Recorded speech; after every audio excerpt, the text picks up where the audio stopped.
Salbutamol is a short-acting beta-2 adrenergic receptor agonist used to treat various airway diseases such as asthma, chronic obstructive pulmonary disease, and to prevent exercise-induced bronchospasms.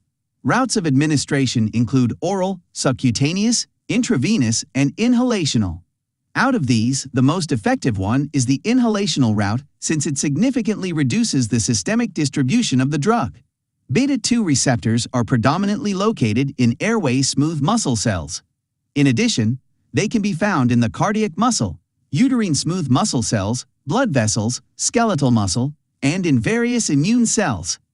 Since the drug is mainly used for airway conditions, let's focus on its mechanism of action in bronchial smooth muscle cells. Following administration, salbutamol binds to the beta-2 adrenergic receptors on bronchial smooth muscle cells and activates them.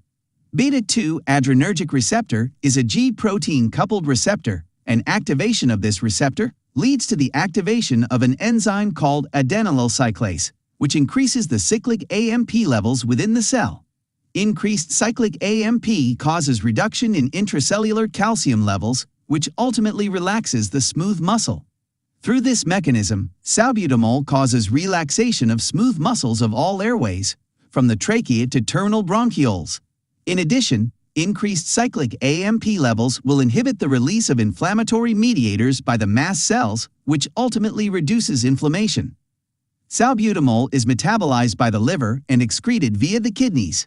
Some common adverse effects of salbutamol include the following: tremors, palpitations or noticeable heartbeat, nausea and vomiting, headache, muscle and bone pain, and allergic reactions.